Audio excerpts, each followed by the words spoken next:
नमस्कार। आज जो टॉपिक हम पढ़ेंगे वो है राइबोसोम्स। राइबोसोम्स का हमने इनडायरेक्ट डायरेक्ट जिक्र किया था।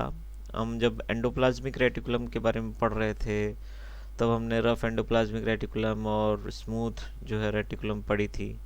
अंतःप्रदिवीय जालिका पढ़ रहे थे ना तब। तो उस दौरान हमने देखा कि जो रफ है वो रफ किस कारण से है, क्योंकि उन पर राइबोसोम्स पाए जा रहे हैं। अब ये राइबोसोम्स होते क्या हैं, इस पर आज चर्चा करेंगे। उस समय भी हमने ये बात की थी कि राइबोसोम्स जो होते हैं वो प्रोटीन का ट्रांसलेशन करने में मदद करते हैं। कहने का मतलब ये है कि जब एमआरएनए न्यूक्लियस से बाहर आएगा तो वह राइबोसोम्स और टीआरएनए से साथ मिलकर उसका ट्रांसलेशन होता है। तो राइबोसोम्स जो होते हैं वो ट्रांसलेशन में बहुत महत्वपूर्ण भूमिका अदा करते हैं। तो ये जो है महत्वपूर्ण बात है। तो राइबोसोम्स जो हैं ये ग्रेन्यूल्स के समान होती हैं। संरचनाएं जो है ना, कण के समान संरचनाएं होती हैं। और ये जो है राइबो न्यूक्लियो प्रोटीन्स के बने होते हैं। ठीक है। अब इनका जो काम जो है मैंने बता ही दिया कि भाई ये ट्रांसलेशन में जो भूमिका अदा करते हैं या प्रोटीन सिंथेसिस जो है उसमें महत्वपूर्ण भूमिका अदा करते हैं। यदि इसकी खोज की बात करते हैं तो 1955 के अंदर पेलाडे नाम के एक साइंटिस्ट थे, वैज्ञानिक थे। उन्होंने जो है इसको सबसे पहले जो है ऑब्जर्व किया था, खोजा था।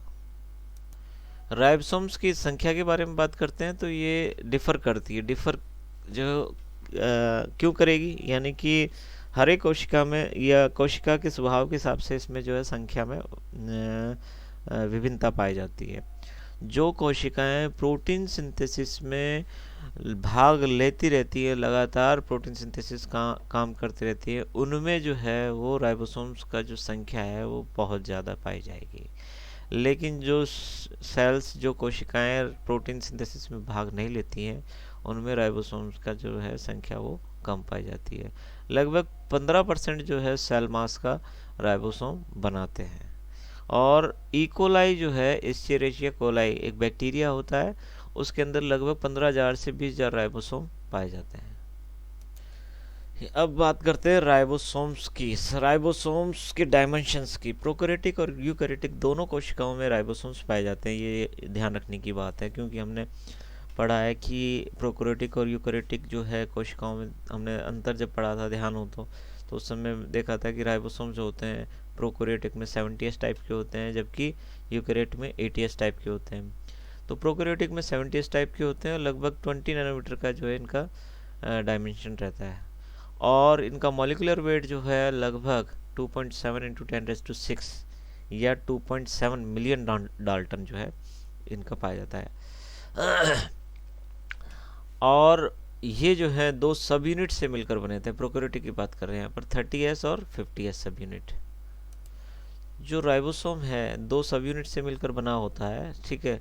दोनों तरह के ही प्रोकैरियोटिक और यूकैरियोटिक दोनों में ही जो है दो सब यूनिट होंगे। एक लार्ज यूनिट होती है और दूसरी होती है स्मॉल सब यूनिट।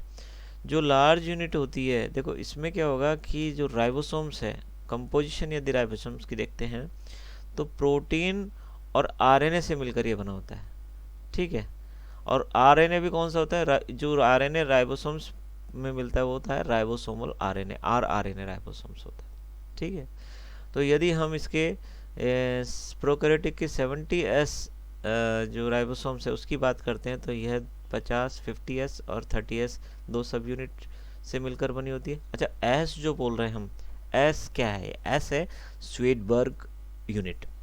स्वेडबर्ग एक साइंटिस्ट थे, उन्होंने जो है इनका सेडिमेंटेशन रेट के आधार पर इसको विभाजित किया। तो सेडिमेंटेशन, जब अब सेडिमेंटेशन क्या होता है, सेडिमेंटेशन कहें तो अवसादन गुणांक जो होता है ना, सेडिमेंटेशन रेट, अवसादन कहने का मतलब है जब किसी चीज़ को, कोई भी हम जब सेल फ्रैक्शनेशन करते हैं, सेल फ्रैक्शनेशन कैसे करते हैं कि कोशिका को बस्ट करने के बाद टेस्ट ट्यूब में डाला जाता है। टेस्ट ट्यूब में डालने पर उसको जो है हाई स्पीड जो अल्ट्रा सेंट्रीफ्यूगेज में उसको घुमाया जाता है। जब वो रोटेट करती है तो जो जो जो जो ऑर्गेनेल्स हैवी होंगे वो पैंदे में नीचे की तरफ चले जाएंगे टेस्ट ट्यूब में सेंट्रीफ्यूगल फोर्स के कारण, और जो हल्के होंगे वो ऊपर की तरफ रहेंगे। तो वो उसमें क्या होता है, बैंड्स बन जाते हैं।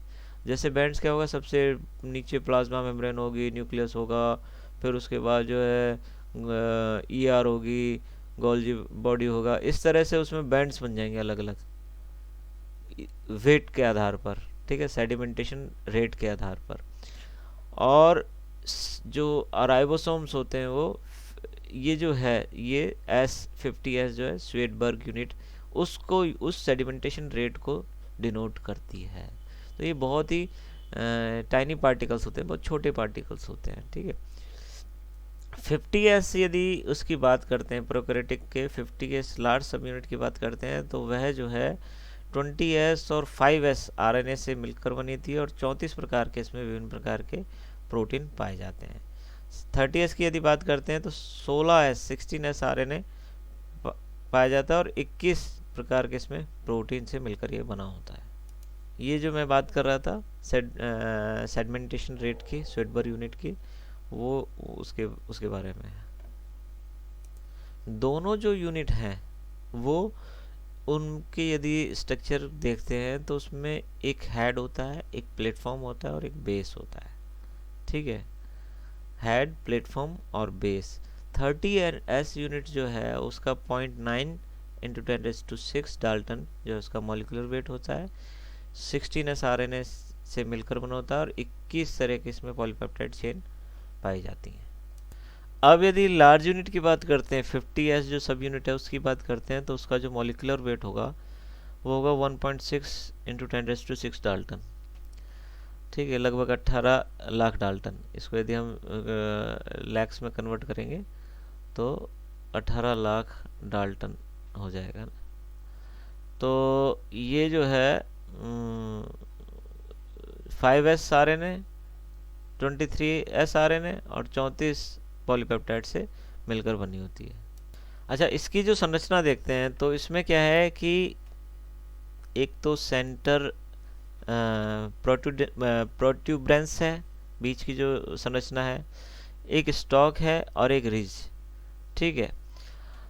इसमें दो हिस्से होते हैं, एक आगे फ्रंट वाला रीजन और एक पीछे वाला रीजन, मतलब एक कॉन्वेक्स और एक कॉनकेव। कॉनकेव वाला जो रीजन होगा वो फ्रंट रीजन होगा, और जो कॉन्वेक्स वाला जो रीजन है वो बैक वाला रीजन होगा। तो ये जो है 50S सब यूनिट है। अब यदि राइबोसोम का जो ट्रांसलेशन में रोल देखते हैं तो क्या होता है, सबसे पहले इनकी ज्वाइनिंग होगी, ठीक है, दोनों सब यूनिट जो है ज्वाइन होगा, और ज्वाइन होने के बाद इसमें 3 साइटें बनती हैं। एक होती है एमिनो एसाइल साइट, दूसरी होती है पेप्टाइडिल साइट और तीसरी होती है एग्जिट साइट। क्या होता है कि जो एमिनो एसाइल साइट है इस पर जो है tRNA आकर जुड़ता है, ठीक है, और नीचे जो है mRNA स्लाइड करता है एक तरह से, ठीक है। पहले यहाँ पर tRNA से जुड़ा हुआ जो पेप्टाइड है वो आकर जुड़ता है, फिर उसके बाद ये शिफ्ट होता है, ठीक है, ये पेप्टाइडल साइट पर आ जाता है, ये साइट फिर ब्लैंक हो जाती है, यहाँ पर दूसरा tRNA आकर जुड़ता है, और ये mRNA साथ में खिसकता है। जैसे मान लेते हैं कि ये कोडोन है, ठीक है, वो कोडोन रीड करता है tRNA और उसके साथ बॉन्ड बनाता है। tRNA से जुड़ा हुआ है क्या, एमिनो एसिड। फिर जब ये स्लाइड करेगा इस तरफ स्लाइड किया तो mRNA का जो पहले 3 जो कोडोन थे वो दूसरे पर शिफ्ट हो गए। अब mRNA के नए 3 कोडोन आ गए, तो नया tRNA आकर यहाँ पर जुड़ेगा, ठीक है। उससे के साथ क्या जुड़ा हुआ है, एमिनो एसिड जुड़ा हुआ है, ठीक है।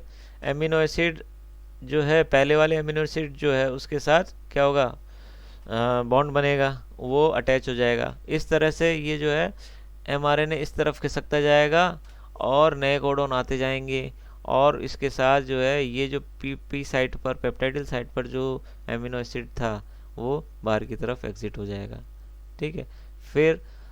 फिर वापस ये खाली हो जाएगी, फिर नया tRNA आके जुड़ेगा। तो इस तरह से जो है क्या कहते हैं, पेप्टाइड जो है उसका सिंथेसिस होता रहता है। यदि देखते हैं राइबोसोम का तो महत्वपूर्ण काम ट्रांसलेशन ही होता है। तो जो पॉलीपेप्टाइड सिंथेसिस या ट्रांसलेशन की बात करते हैं तो उसमें जो है राइबोसोम महत्वपूर्ण रोल अदा करता है। Thank you very much.